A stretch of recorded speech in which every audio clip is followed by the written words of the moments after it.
Okay, today we will talk about the weak and the weak star compactness. So recall that last time we defined weak and weak star convergence. So for example, we have a metric. So for example, we have a Banach space. Let's say this is the Banach space, or even just the B star space. So for simplicity, let's consider the Banach space. And then we say that a sequence in here converges strongly to X if consider the norm, this converges to 0.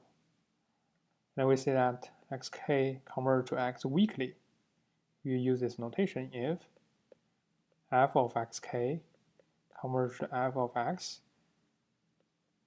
As a sequence of numbers, they converge to f of x for any f in the dual space. Right?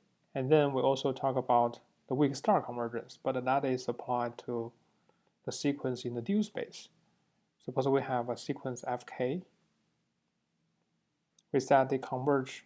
You can still define weak convergence for this case, but the weak convergence of this requires the help of the dual space of x star, which is the bidual of x. In that case, we need to say the weak fk converges to f weakly if we have, say, zk applied to f, z applied to fk convert to z of f for any z in the bidual, right? And that definition is just the same as in here, except that we changed the x to x star, so that the linear function of z we use here must be the x double star, which is the dual space of x star. But that's not really common. Then what do we want? We said that we want to avoid using the bidual. In this case, we can consider the so-called weak star convergence. And this fk converge to f in the weak star sense if f of k applied to x converge to f of x for any x in the original space x. And we said that this weak star convergence is even weaker than the weak convergence above. So this is weaker than this one.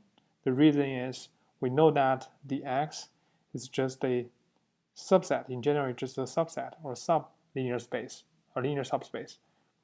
Sorry, a linear subspace of this original set. So you want this to hold, it definitely requires more than this to hold. Okay, that's why this is stronger than this. Okay, so the purpose of introducing the weak and the weak star convergence is to derive somehow the compactness, or sort of compactness from boundedness. We know that in metric space, or in, for example, in simplistic case in R, in Euclidean space, the boundedness can give us pre-convergence or pre-compactness, right? Given that a set is bounded, we know that any bounded set has a, or any bounded sequence has a convergent subsequence. That's the simplest case, right? That's due to the Bolzano-Weierstrass theorem. If the set is bounded in Rn, or this sequence is bounded in Rn, then it means that there exists a convergent subsequence, right? And we know that this is not true for metric space in general, or Banach space. That's not true. But can we reduce our requirement? We want to derive weak compactness or weak convergent sequence or weak convergent subsequence for a bounded sequence. That's the goal. And that is the goal here, we're going to have here. Okay, so to that end, let's first define the weak compactness or weak sequential compactness. So we say that a set E, let's say the E is in the Banach space. The E is weakly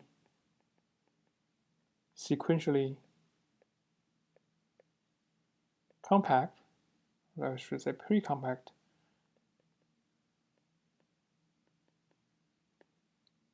If any sequence in E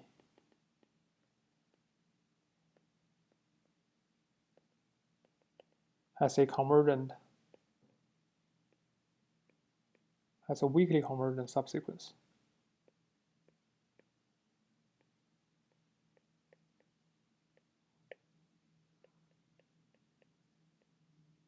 Okay, so E can be a set or can be a sequence. So let's say that E is a set, then we say that the E is weakly sequentially pre-compact if any sequence in E has a weakly convergent subsequence. Okay? If every sequence, so every convergent subsequence, the limit is also or the weak limit in this case, is also inside the set E, then we say this E is weakly sequentially compact. So we can remove the pre-compact part. Okay? So if the limit is also in there, then we also can say that's just compact, weakly sequentially compact. So that's for each set E. But in general, maybe you just have a sequence, and then as long as the sequence is inside the set E, as you can imagine, because that sequence is what you're interested in. You want to know if it's convergent or not.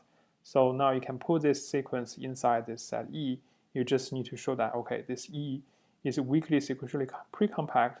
Then you can claim that the sequence you have originally has a weakly convergent subsequence. Okay, so that's what we want. In practice, if we want to get a convergence, that's what we wanted. And the question right now is, can we get this? Or can we prove that E is weakly sequentially pre-compact given that E is bounded? Okay, just using the fact that E is bounded. That is the question. That is the question we want to answer. Okay, so that's the weak sequentially pre-compact, and we can also consider weak star pre-compactness. Okay, so for example, you have a set E that is in the dual space, then E is weakly sequentially weak star sequentially compact.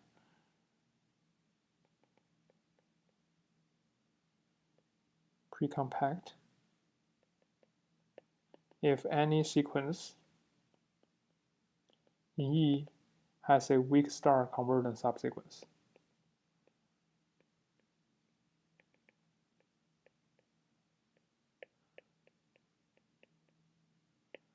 Okay, so that's what we are interested in. Okay, so now this result or the claim or the goal we want to reach can be given by several theorems below, and we're going to start with the simplest one. In this case, we're going to say sequence is bounded, but we need to add some additional requirement.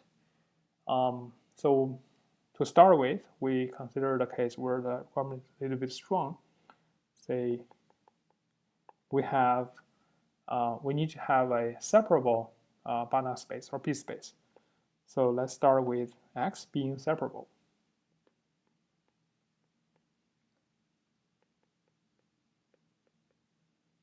Separable B star space. Remember that separable means that it can be, it has a countable dense subset. Okay, contains a countable dense subset. So if X is a separable B star space, then any bounded sequence in X star has a weak star convergent subsequence. That means any bounded sequence in X star is a weak star sequentially pre-compact.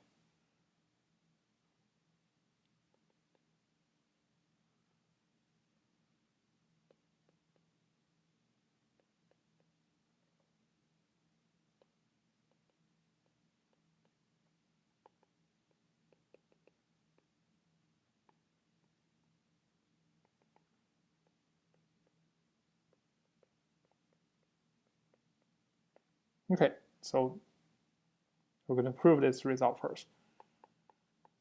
Okay, this is actually what we wanted, right? We want the sequence, a bounded sequence in X star to be to have a weak star convergent subsequence. But here it comes with an additional requirement. It requires that X to be separable. Okay, so since X is separable, let's see where we're going to use that. So since X is separable,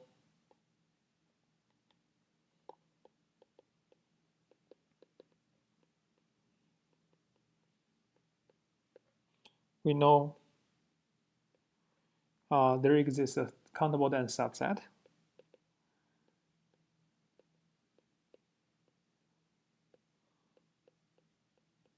which we denoted by xm. Okay, so this is a set rather than a sequence. Okay, and that's countable dense set of x. Okay, now remember that since this sequence fk in x star is bounded,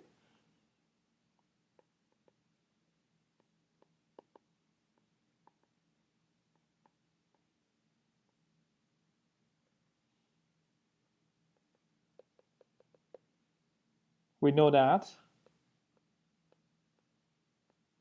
for every fixed xm in this countable dense subset, we look at the sequence. Right now, this is f k xm as a sequence of k. Okay, so this is a sequence of k. So it's like f1 of xm, f2 of fm, so on and so forth. So for every fixed m, we can have a sequence. And this is in R, as we said. Okay? Because we get a number from that. And because this is a bounded sequence right now, since the fk is a bounded sequence in X star, so let's say that fk, this norm is in X star space, right? It's bounded by m. And this implies that fk of xm is bounded by m times the norm of xm. Okay, but now we have a fixed m. We just look at the sequence in terms of k. So this is the bounded sequence of real numbers.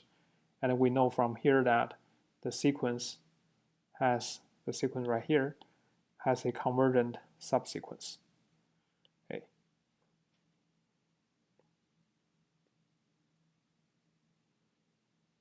And we know that this is bounded, and hence it has a convergent subsequence. Okay, this is from the Bolzano-Weierstrass theorem. It's a bounded sequence in R, so it has a convergent subsequence. So now let's do this in order. Let's start with m equals to 1. We know that we can get a subsequence of fk. So that is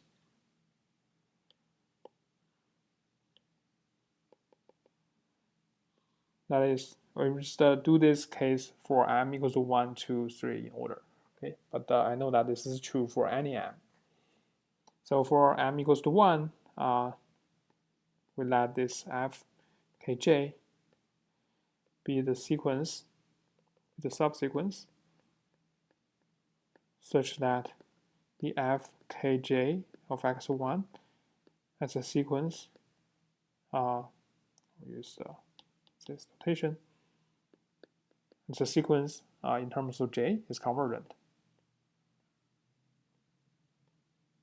And then for this subsequence, let's look at the case for m equals to 2.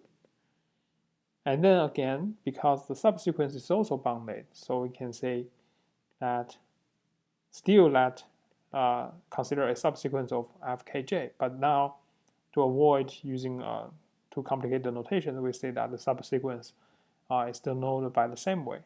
And it will be the subsequence such that fkj x2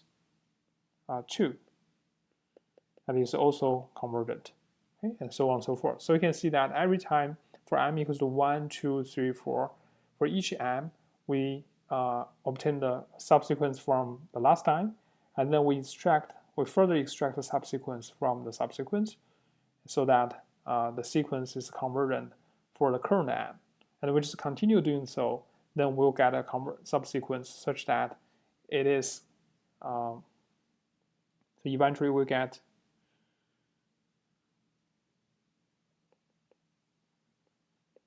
a subsequence of fk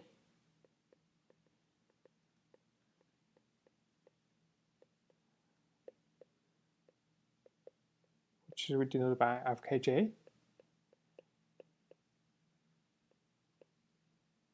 such that fkj x m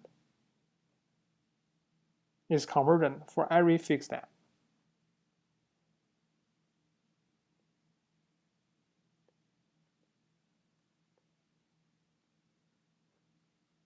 Yes, do use that.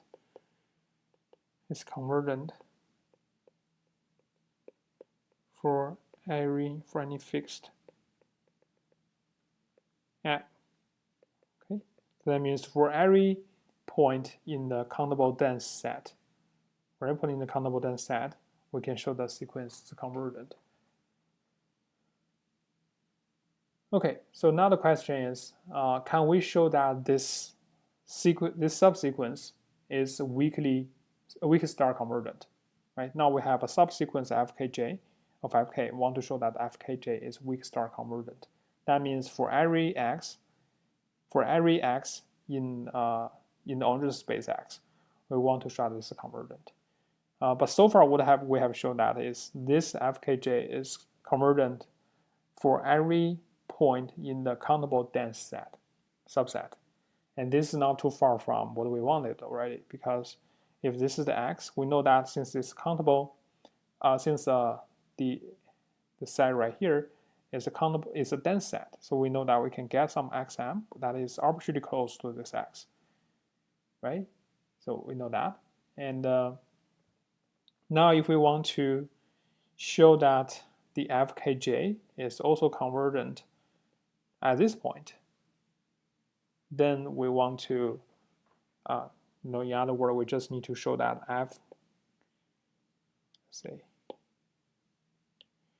for any x in the space x, we want to show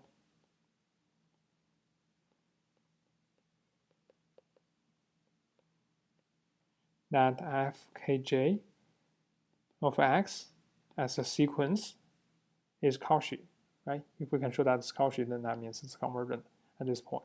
And if x is arbitrary, then we can show that fkj is weak star convergent. We want to show this is Cauchy. And how do we show this is Cauchy? Remember that for Cauchy, we just need to show that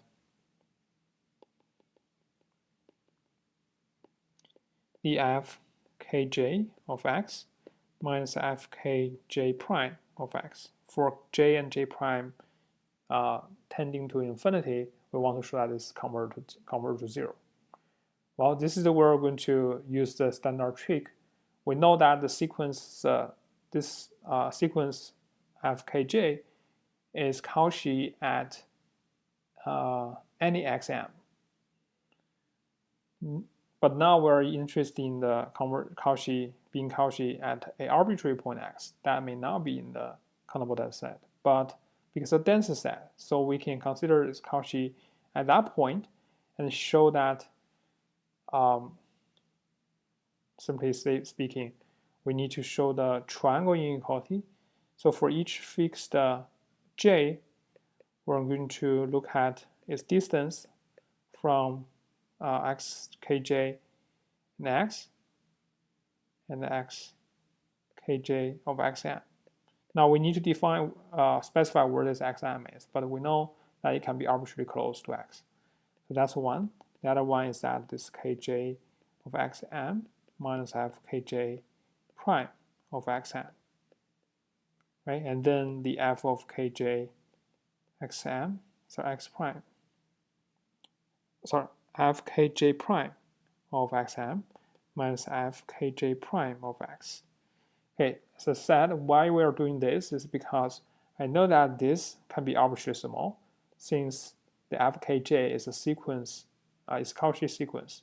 right? Xkj at xm is a Cauchy sequence since fkj is convergent at xm. And these two terms, we need to make sure that xm is really close to the x, and we know that we can do this since the xm is from a countable dense set. It's from a dense set for the whole space x. Okay, so again, as we said, we first choose the xm such that this first and the third term are small enough. And how small they need to be. And because fkj is from the dense set, right? It's from the bounded set, as we showed earlier. So that means all the fk are bounded by m. And that means this one is bounded by fkj times x minus xm. Keep the middle term just for now.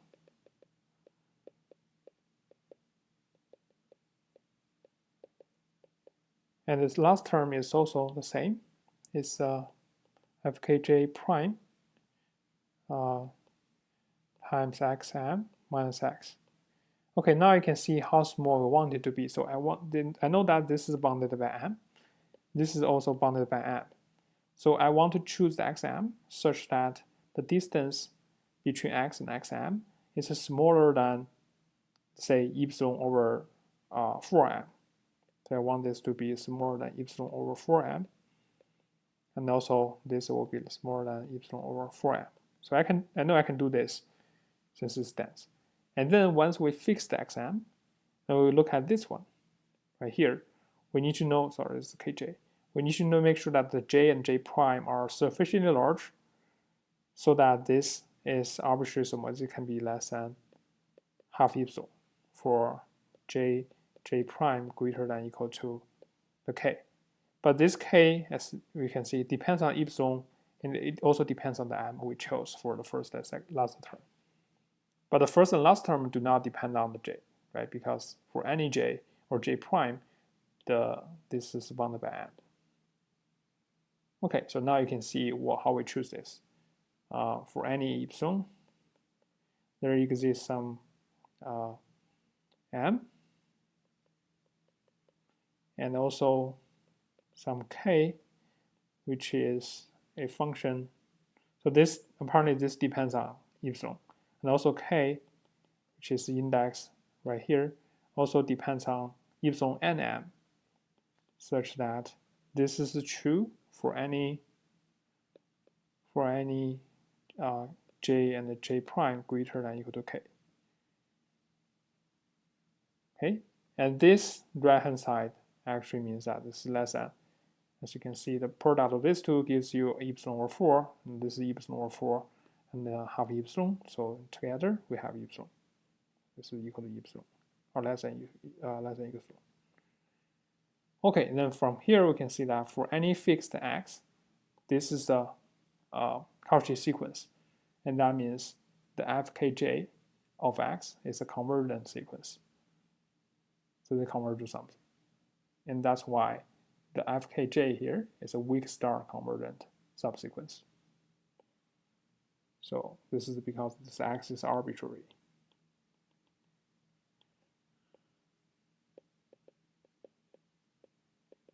It's a weak star convergent subsequence of the fk. Okay, so that's the proof. You can see that it requires the x to be a separable B star space, and that's a condition that we need to use to make sure that we can get convergence at a countable dense subset, and then use the dense part to approximate the convergence at any other point. So the separability is important here. But this seems to be a strong requirement, because we know that many bounded spaces are not separable. So what happens if the set is not separable? Then we can also have the same. We can reduce the requirement a little bit, and we only require the set to be reflexive, okay, or even weaker. So let's see how do we reduce the requirement and still get weak compactness or weak star compactness. Okay, to see this, we need several results to prepare. The first result is due to Banach. So what it says is, suppose we have a B star space.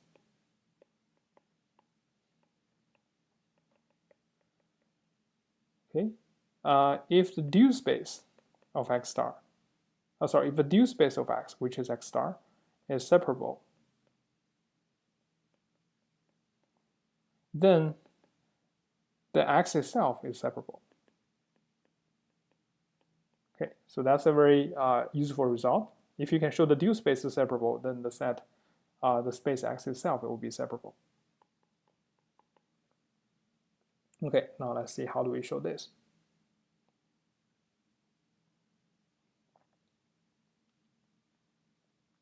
We first try to show that the unit sphere in X star is a separable set. Okay, what we mean by that is, let's consider S1 star, and this is defined as the unit sphere in X star. So it's F in X star, where the norm, which is in the X star space, is equal to 1.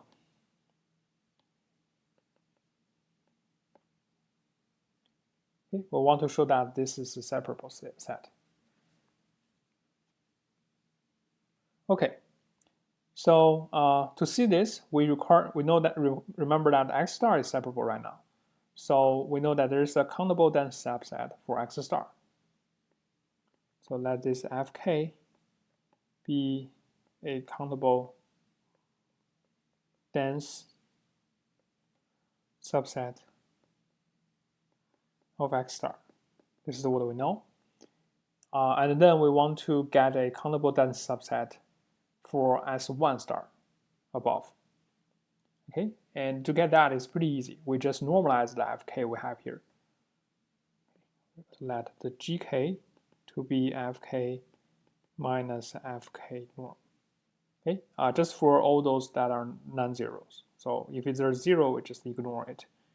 If there is any Fk that is 0, we just ignore it. For the others, we can define this Gk. Okay, run K. And now we want to show that this Gk here, which is also countable, will be a dense subset for S1 star. Okay, so why is that? Let's consider any F in so for any F in S1 star, we know that the only requirement for that is that the norm of F is equal to 1. Okay, and we first, because this F is still in the original X star, so we know there exists a sequence, or should say, let's say this is a sequence of Fk that convert to this F. We know that there exists a sequence, I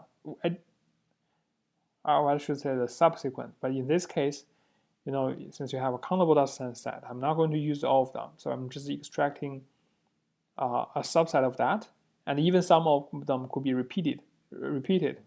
But the idea is that I have this Fk, I should say, Fk, maybe Fkj,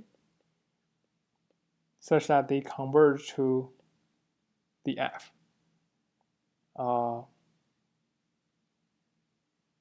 In X star. Okay, converges strongly because this Fk is a countable dense subset. Okay, we know that they can convert to F. And now I will show that the Gkj will convert to F as well. And to see that, let's look at distance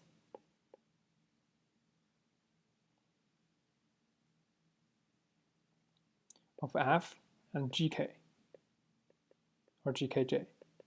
By triangle inequality, we know that this is less than or equal to F minus Fk j plus Fkj minus gkj, right?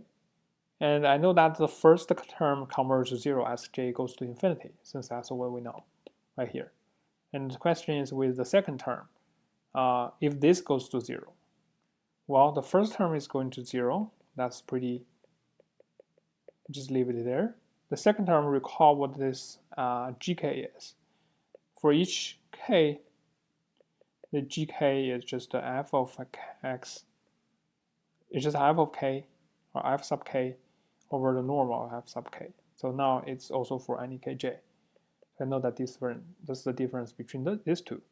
But look at that both of them have this norm of this has this as f of kj term. So I can pull them out. The others are just constant. So it's just like 1 minus 1 over the norm of kj times the f of xkj. Then I take the norm. But this is a constant part. I mean this is scalar part. So I can move it outside. So it becomes the absolute value of that over this kj times the norm of fkj. And now you know they can put this inside. So that's equal to that. That's equal to this. And the further we put it inside, it's just fkj minus 1 and take the absolute value.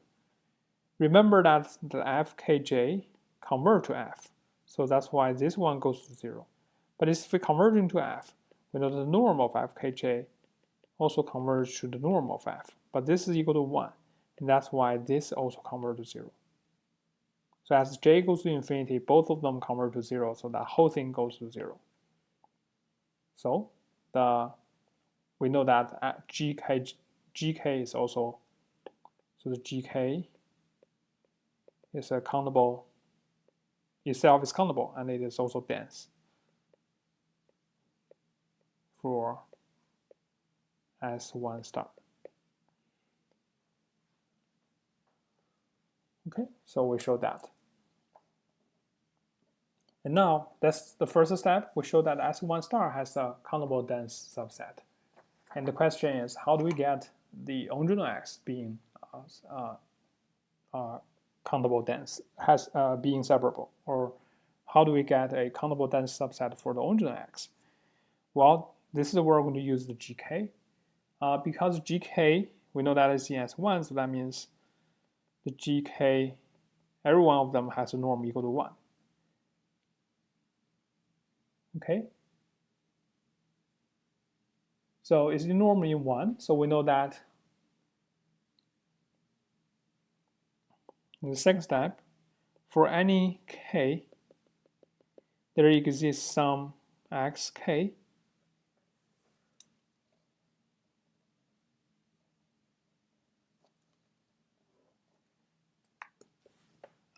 its norm is equal to 1. So that must be in, I should say, the S1, which is defined as the set as a sphere in X. Okay, there exists xk such that the gk xk, I know that the gk has norm equal to 1, so I can choose this xk that is arbitrarily close to 1. But I just need them to be greater than 1/2. That's enough. Any positive number will be enough. Okay, so let's say it's greater than or equal to 1/k. For each k, I find this xk such that this is greater than that. Okay, I know that's true because this norm is equal to 1. Okay, so if you take the supremum of that for over the S1, you get equal to 1. So definitely I can get it greater than 1/2. Well, once we have this, for each k, I got this xk. And now I'm going to have, so let's define a closed linear subspace, which we define to be the span of all these xk's. Right? I have a countable many of them. Take the span of them, just linear combination of them. Then take a closure. Then this x0 is separable. Why is that? because the span, let's recall what the span is. It's just all the possible linear combinations of xk. So it could be the sum of a j xkj. J is from 1 to some capital J, or aj. And now, instead of, so this is in here, in R, and xkj is from the space X. Not space X. It's from the countable. It's from the set xk, and also the j could be arbitrarily large. So that's the span. But now let's consider a special case that the aj is not from R, it's from Q. Okay. Qj, skj, qj is in Q. Skj, all the others are the same.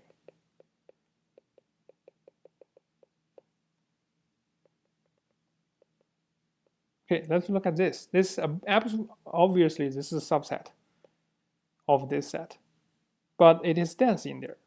The reason is you only have like this finite combination, and this Q is dense in R. So this gives us a countable set, right? Because for each term, you can have, you choose the coefficient from a countable set. So this is still a countable set, but it's dense in here. And it's not just dense in here, it's also dense in the closure of that, because the closure is nothing but just taking, including all the limit points of this span. So this set right here is a countable dense subset for this closure of the span. And that's why it is a separable set.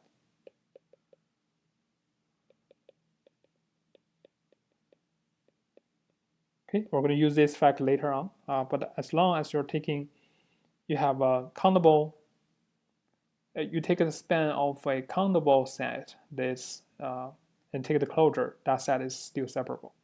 Okay, like in this case, x naught is a separable set.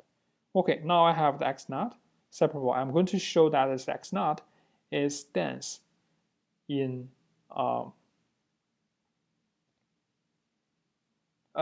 this x naught is actually the original x. Okay, if that's the case, we show that x is separable. Okay, claim that x naught is just equal to x. Why is that? If not, let's prove this by contradiction. If not, then there exists some x that is in x, but it is not in x naught.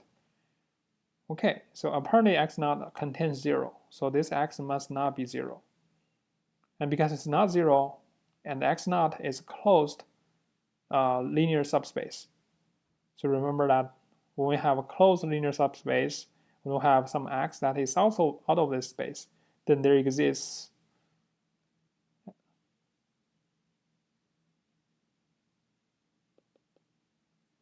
some linear functional,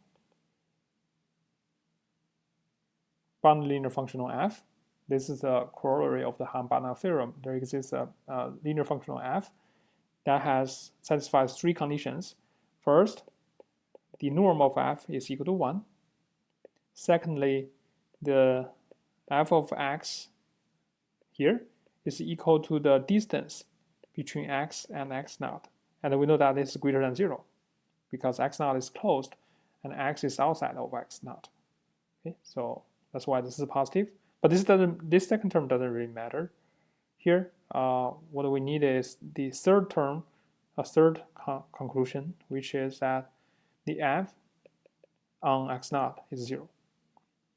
Okay, completely vanish at the x naught space. Okay, so that means for any point from x naught, the f of f evaluated there is equal to 0. Okay, so I'm going to use this one and this one to show that there is a contradiction. Remember that f is in the norm of f is in 1, so this implies that f is in S1 star. Right? That's our definition. S1 star is all the bounded linear functionals whose norm is equal to 1. Okay, so that's what we know from here. But on the other hand, let's look at this Now this f minus gk. So this is the, by definition, is the supremum of f of x minus gk of x for all the x with norm equal to 1. Okay? And apparently, because the xk we chose earlier, this xk is corresponding to the gk, but each of them is in the S1, which means that their norm is equal to 1. So this is definitely greater than equal to, for each fixed k, this is definitely greater than equal to the f of xk minus g of xk. Okay? So gk of xk. Right? Because this is equal to 0. Since xk is from this space. Since this is span, right? So the xk is one element in the x0 space. So this one must be 0. And now I only have this term left. But remember how we chose this xk. We chose this xk such that it is greater, gk of xk is greater than or equal to 1/2. This is greater than or equal to 1/2. So now what we showed is that the f is living on the S1 star space, is living on the, sorry, not space, on the unit sphere. And I know that the gk, although the gk forms a countable dense subset of S1 star, but look at each gk, its distance to f is greater than 1/2, and that is impossible.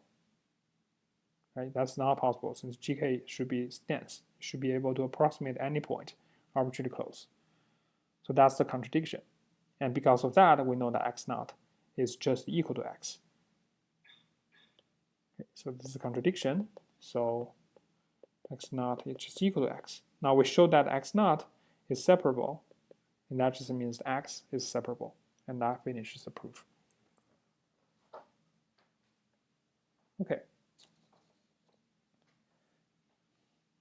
So now, once the due space is separable, we show that the original space is also separable.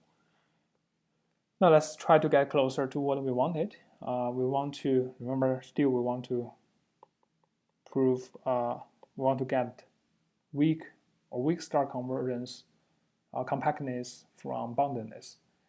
But we have one more thing to do before that. The following theorem gives us some sort of relaxed condition. We don't need the set to be separable, but we need the set to be reflexive. And let's see what the property we can get from reflexive sets.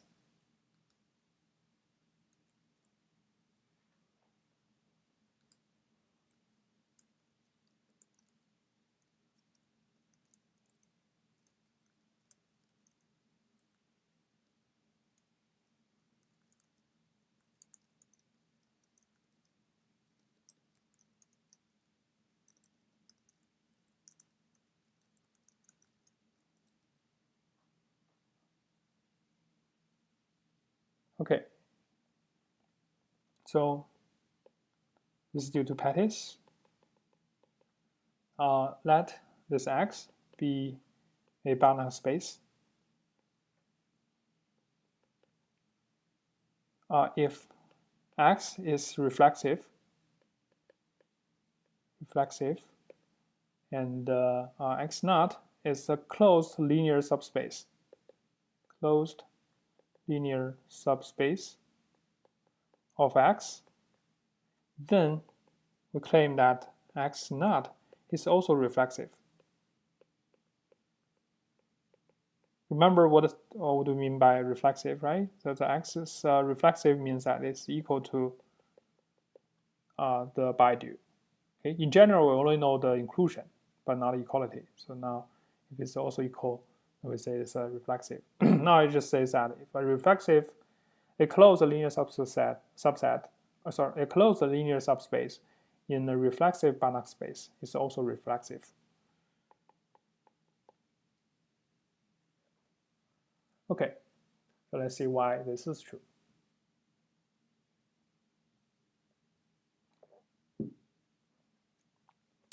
Okay, the proof is So let's see, what do we want to do? We want to show that x naught is equal to its BIDU. Okay, so we know the inclusion is correct. Now the question is, suppose we have some z, say some z naught, that is in here. In other words, we're interested in getting this, right? So the question is, if there is some z naught in the BIDU, can we show that there exists some x or x naught in here such that, right, the z naught is just should I say that can be identified with x naught. That means if you apply the canonical mapping to x naught, you get the z naught. Okay, or in other words, the z naught will apply to f, you get f applied to x naught. So remember, this notation means that you apply the first argument to the second argument. It's not inner product, but it's that meaning. Okay, so like this one is just f of x naught. So this is in x naught double star. And this is in x naught, and I want this f to be from x naught star, which is arbitrary. So I want this to be true for any f in x naught star. That's what I want to show. Okay, I want to show the existence of such x naught. Okay, so now to show this, for any z naught, as we said, is from x naught star, at least the x naught, this is a subset of x, should I say this?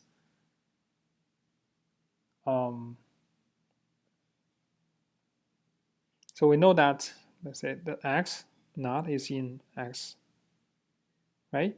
So x star should be in x naught star. And so x naught star star should be in x double star, right? So once you apply the star, you get this. The reason is a bounded linear functional for x must be also bounded linear functional for x naught. So that's why when f is in here, it must be in here. That's why we have the inclusion. So from there, I know that there exists some x that is in the x such that you remove this, erase those things.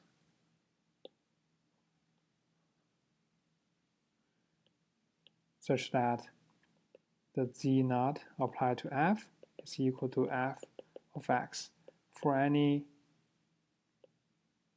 f in x star.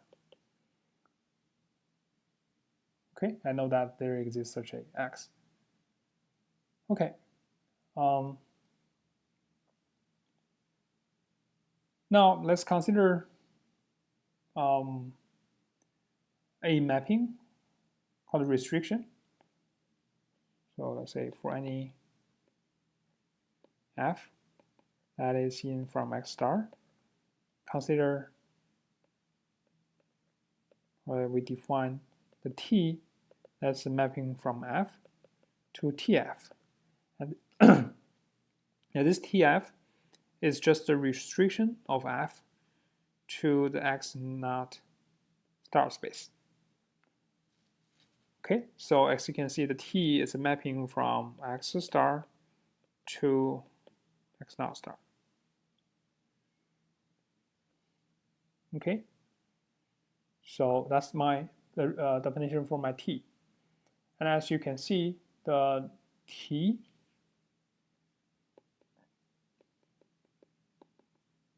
the norm of t usually should the bound for the norm of t, because this is equal to the norm of f. Let's say we call this one to be the f naught. It's just a restriction of the original f to the x naught star space. So this is equal to that. And we know since it's a restriction, the norm of this F naught must not be bigger than that. Right? So we know this. And this implies that the T is actually bounded.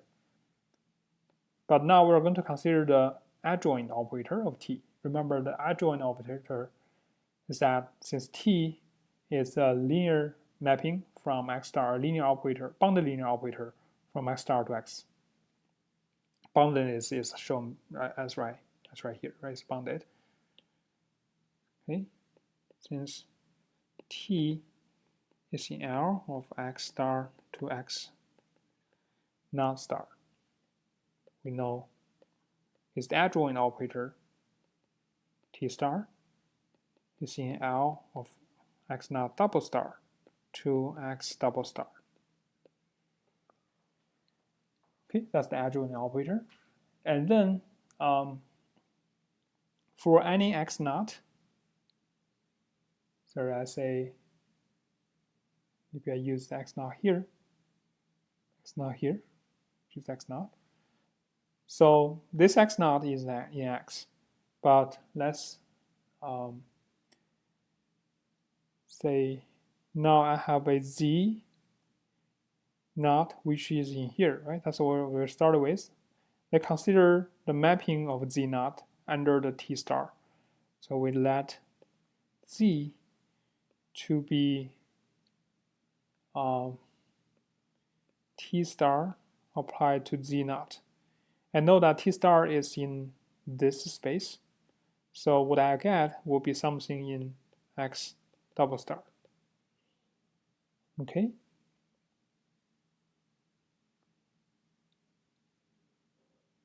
Okay. So from here we can see that since X is reflexive, this is just equal to X. And that means there exists some X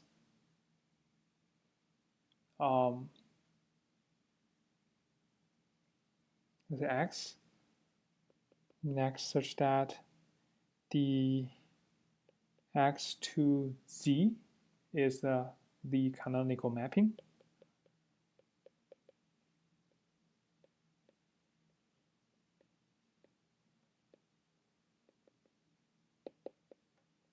Okay, and that also means if you apply Z to any F, you would just get F equal to X, F applied to X, for any F in X star. Okay, and this identifies which X we have for this X naught. This is actually the X naught we wanted here. Okay, identify what that one is. Okay, let me still use as X. Next here. So this tells us what this X actually is. It's just the Z under the adjoint operator of T. Okay, so we know that. Well, with this, we want to show two things. There's still two things to show. First, we want to show this X is not from X, but from X naught, just from the linear subspace X naught. The second thing is, I want to show that this thing here, or on the other hand, I want to show, I want to show that this is true for any F in X naught star. So let me show that one by one. So that's the first step I have. From here, what we know is the X must be X in X naught. The reason is, if not, then because X naught is a closed linear subspace, so I know that there exists, we know that the distance between X naught, so between X and the space X naught, must be positive.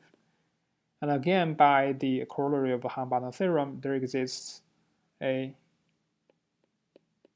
bounded linear functional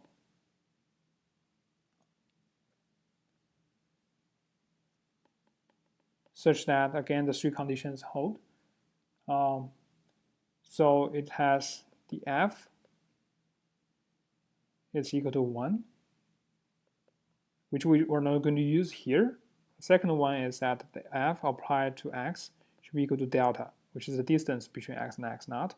And third one is that when you apply f to x naught, you just get 0. Okay, so I'm going to use the last two conditions to have the following result.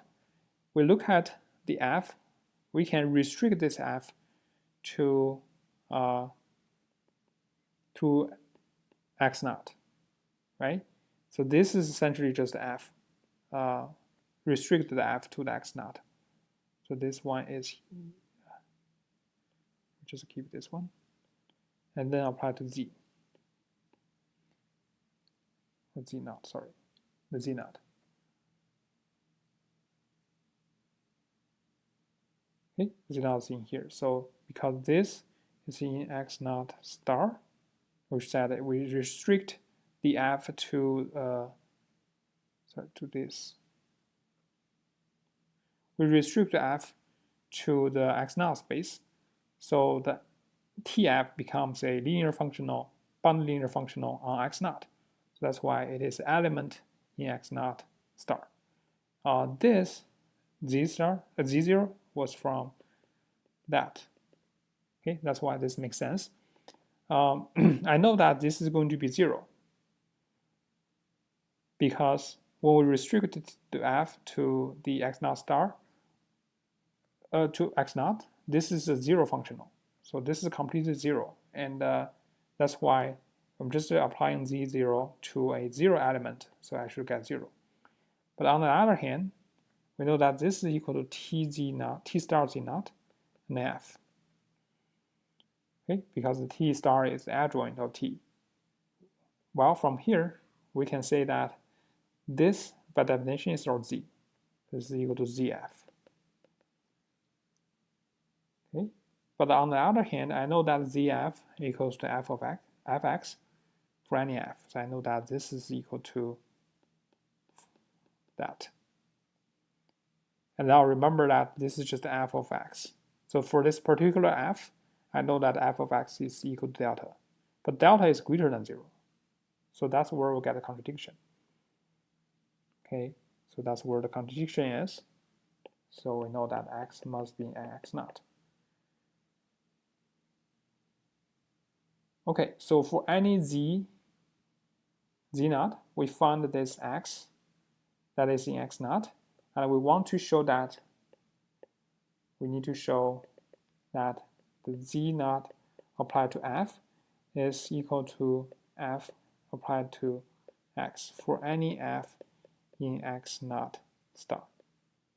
Okay, we actually have this for any f in x star. But we know that this is just a subset of that. So we actually want to show this for any f in x naught star. Okay, to show this, let's consider, again, use the property of adjoint operator. So for any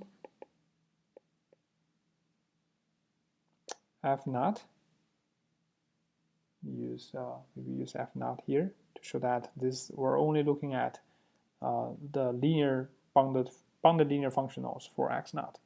So finding and this in that, we want to show the identity above holds. Okay, and to see this, first look at the x naught in here. We know by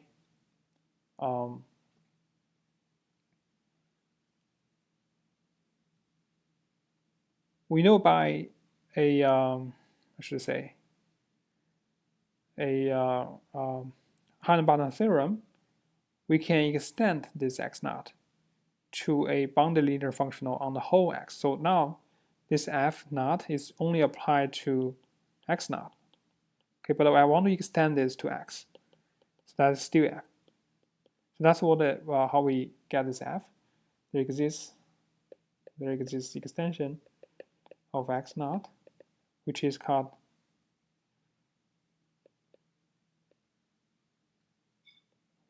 there exists f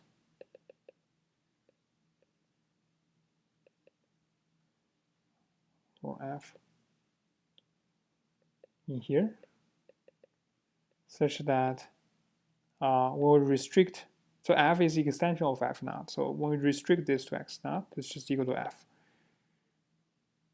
naught, right? So we know the extension exists, and this extension here is nothing but just the tf.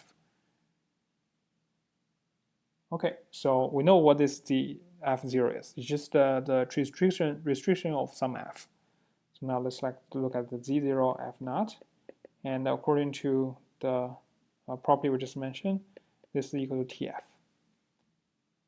Why it's equal to tf means that it's equal to the t star of z naught and f. Okay, but remember t star of z naught is just z of f. And again, this is just equal to f of x. So this is the f naught. No, just just f naught. T of f is f naught. Then when we transpose that becomes it becomes f, and then it's equal to zf, and then it is equal to f applied to x. But right now, remember that the x is from x naught. So when you apply f to x, it is the same as applying f naught to x, since f naught, f is just the extension of f naught. So it should be equal to f naught when the x is in the space x naught. So that's why this is just equal to f of x naught. So f naught of x. Okay. And that's what we want, right? For any f naught in the x star naught, we show that this is equal to this. And that means we found this correspondence x such that the x to the z naught is the canonical, is a canonical mapping.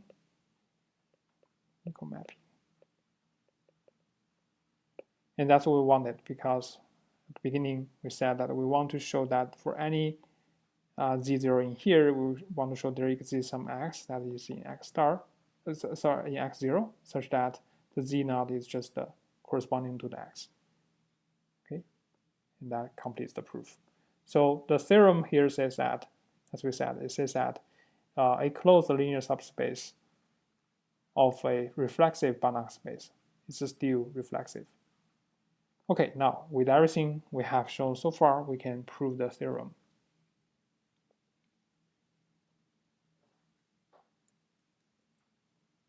Okay. Prove the theorem below. It's due to Alberlin, Schumilin.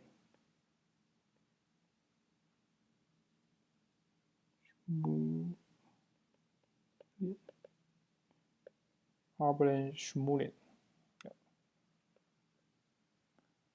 Okay, so this is what we wanted. If it says that if X is a reflexive Banach space,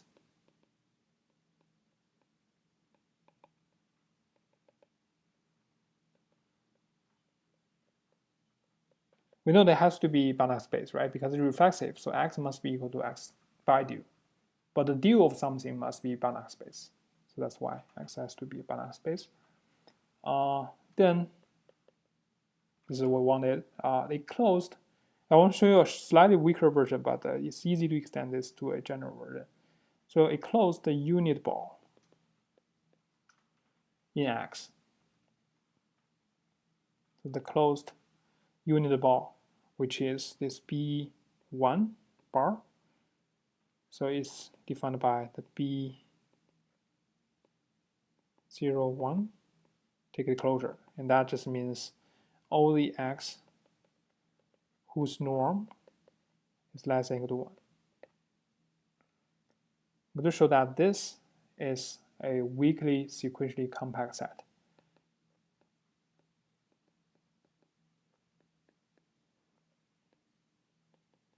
Okay, what that means is if you have a sequence whose norm, you have a sequence xk whose norm is less than or equal to 1, then they must have a weakly convergent subsequence. Okay, so that's the result we want to reach. Okay, the first thing we're going to, so later on we're going to show that it's not just applied to the uniball, but any ball. But let's say for the first step, we want to show that any bounded sequence. So we need to show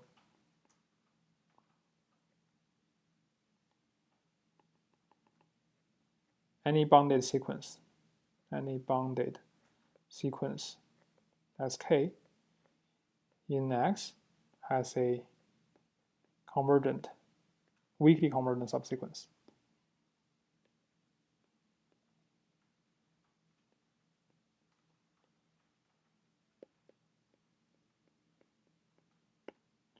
Okay, so let's first show this. This is probably the most important part.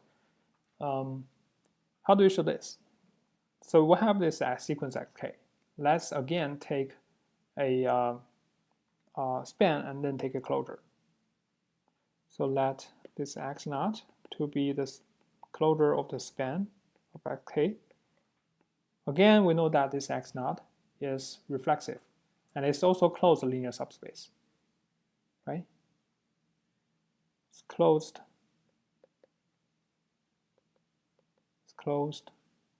linear subspace, and also x naught is separable. Okay.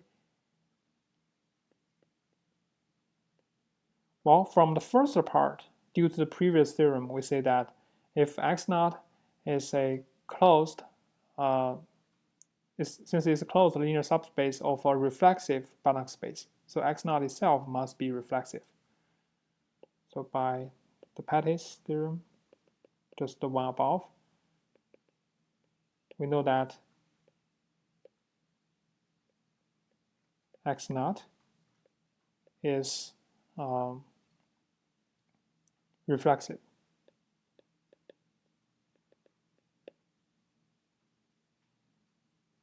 Okay, so that means x naught is equal to x naught double star, the bidial of it.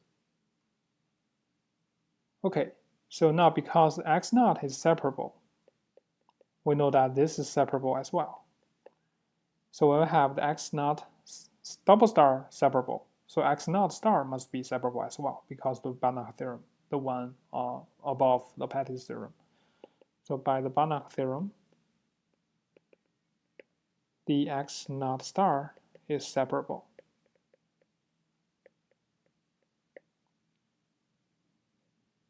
Okay, so now it's separable.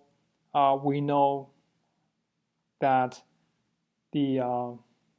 remember the first result we have in this lecture, it says that if you have x that is separable, x double star, any bounded subset, so any bounded sequence in x star must have a weak star convergent subsequence. So now we say that x0 star is separable. So that's why x0 double star must, for any bounded sequence in x0 double star, it must have a weak star convergent subsequence, right? So that's why, so by, I don't know what, there's no name for that one, but the theorem at the beginning of this class, today's lecture, we know that since this x k is bounded, so it's a bounded sequence, we know that the xk, let's say that they correspond to gk. So what is gk? It's just the canonical mapping of the xk. So xk to the gk is canonical. Basically, you can identify the gk with the sk, canonical mapping. Okay, the gk is essentially just xk. But this gk now we regard them as in this space. So it's a bounded sequence. We know that it has a convergent, weak star convergent subsequence. Okay, so has at least one weak star convergent subsequence. And what that means is when there exists a subsequence GKJ, which is a subsequence of the GK, such that the GKJ, when you apply to any element in X0 star, will converge to GF, where G is from, so there's G from X double star, which is just in X, such that this is true for any F in X0 star. Okay, so that's what we know. And now because this X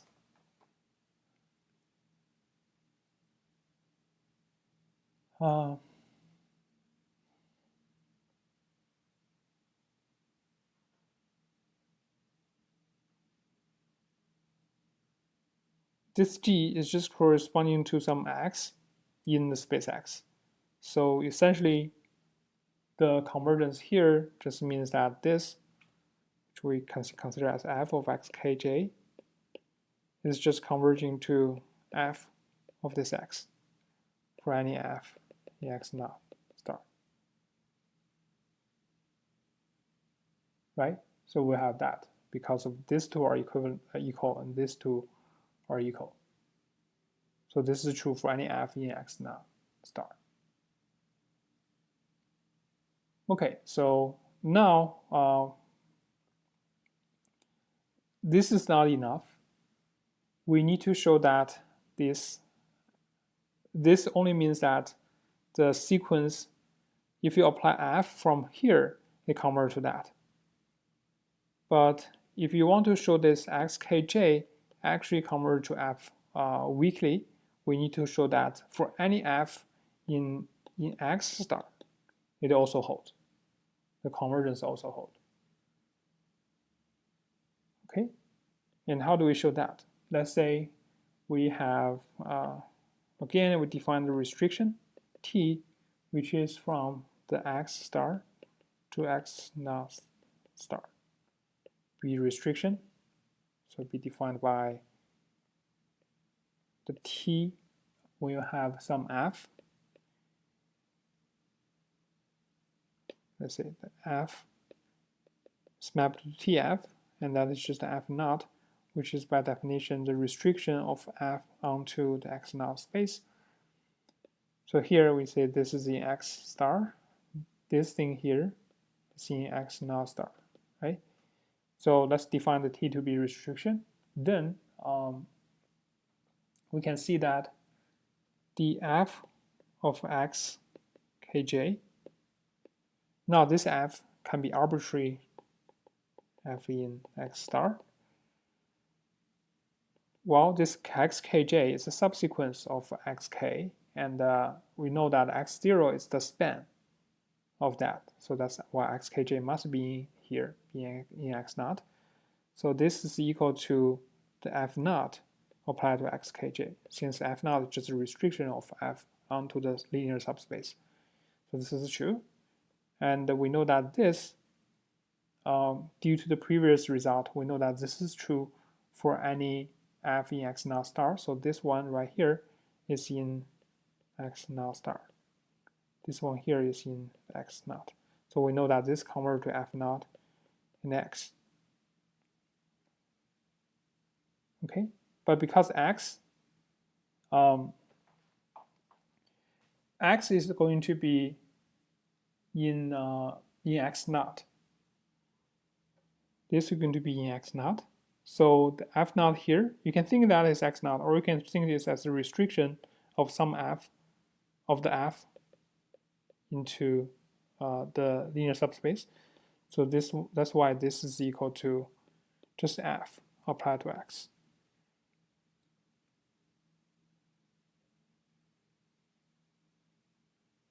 Okay, so that's why from here we can see that this works for any f, not just in x naught star, but also in x star. So the xkj converges to x weakly. Okay, so for any sequence, we show that there exists a weakly convergent subsequence. Okay, so now we accomplished the most important part, which is that the bounded sequence right here has a weakly convergent subsequence. And now finally, we want to show that if it's bounded in some closed ball, then the weak limit is also in that ball.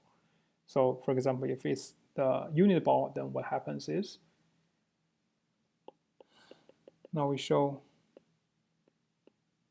that if the xk is in the B1 bar, the closed unit ball, then there exists a convergent subsequence xkj from there, such that it's a subsequence, that means from the closed ball, such that skj converge to some x. And this x is also in B1 bar. Okay, so we have showed this part. And the question is, can we show that this x is also in x1 bar? Okay, so now I know that xk converge to x. This x cannot be, let's say this x, I want to show that it's in this ball. Without generality, I can assume that the x is non-zero, because if x is already 0, then it must be in the ball. The question is, if x is not 0, what happens? Well, if x is not 0,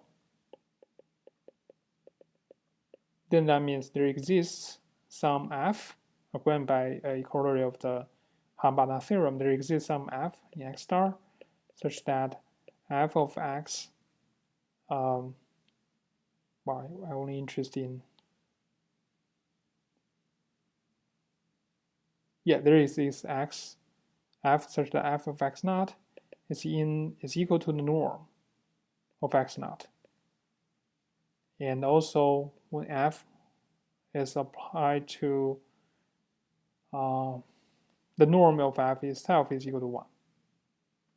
Okay, so that's the one corollary we had before. So the idea is you apply f to this simple linear subspace. The x is given, the a is changing. So you can define the f of ax to be just the absolute value of a times the norm of x. Okay, so you can show that this f of x, let's see, f of x naught, it's x naught here. I want to show x naught is in there, so this is x naught. So I define this ax naught, x naught here. So the x naught is anyway, it's a fixed, it's a limit, it's a weak limit. I want to show that it's in the ball. So this x naught here is fixed. So I know this is true. And from there, I can claim that x naught is actually in the closed ball. The reason is, we'll look at the norm. I just need to show the norm of x naught is less than or equal to 1. But on the one hand, it's equal to f of x naught, right?